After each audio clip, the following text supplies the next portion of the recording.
Second, front and center at Aretha Franklin's high-profile funeral. 7 investigator Heather Catallo joins us now with a look at how Swanson could potentially be in trouble yet again with the state. Heather? Carolyn and Dave, O'Neill Swanson II refused to talk to us the last time we investigated his Flint funeral home, but he had no problem talking to reporters from Hollywood and national networks about Aretha Franklin's lavish funeral. And that has the families who say he shattered their trust furious. Decomposing bodies in a maggot-infested garage, blood-stained casket pillows, complaints about employees working on bodies without protective gear. Those are just a few of the allegations that prompted state investigators to shut down Swanson Funeral Home in Flint last year. Licensing officials also revoked the mortuary license of O'Neill Swanson II. At the time, O'Neill Swanson Sr., the owner of the Swanson Funeral Homes in Detroit and Pontiac, said his son had no legal or business connection with his father's business. In a statement, Swanson Sr. even said, quote, "The allegations the state has made against the Flint home are shocking and go against every principle of mortuary science."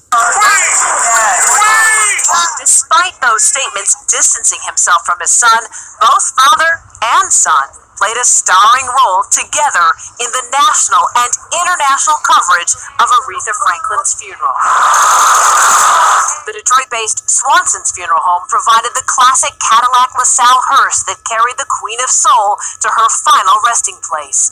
While fans flocked to the public viewing, O'Neill Swanson II gave interviews to CNN, Entertainment Tonight, even to 7 Action News. I'm just proud to be a part of providing a ceremonial tribute like this one. I can't believe he's allowed to do this. Patricia Williams also doesn't believe the ashes she received from Swanson Funeral Flint in 2012 were from her mother. Williams says O'Neill Swanson II never gave her a straight answer when the funeral home could not find her mom's body for days. It's incredibly painful. We just want to find out. Williams filed one of the nearly 100 complaints against Swanson that the state licensing division has been investigating.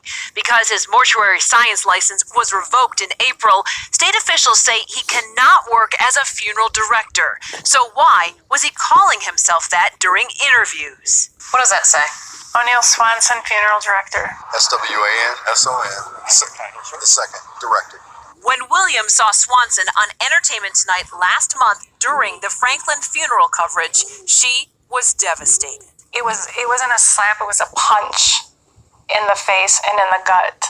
And then all the calls started coming to me. Are you watching this? Do you see this? The state has fined Swanson $34,100. He has only paid $5,000 of that fine that was due back in May. The Attorney General also charged Swanson with 10 felony counts for failing to fulfill funeral contracts. Just days after the glamour of the Franklin funeral, Swanson faced a judge in Flint for those felony charges. Is he working as a funeral director? No, any questions? Okay, we're gonna. His license has been revoked, and he was introducing himself as a funeral director at Aretha Franklin's funeral. So is he working as a funeral director? Answering any questions at this point. What would you say to those families who don't think they got their own loved ones' bodies back? Guys, we're not going to be answering any questions at this point. Swanson Funeral Home in Detroit released a statement to us saying O'Neill Swanson II was at the funeral as a longtime friend of the Franklin family, and they regret if his statements to the media created any erroneous impressions about his relationship to Swanson Funeral Home Incorporated. But state officials say they can use information from stories like this to open and investigate new complaints, and they will be reviewing the coverage to see if Mr. Swanson was working as a funeral director. Carolyn? Wow, tough for so many families to see. Thank you so much, Heather.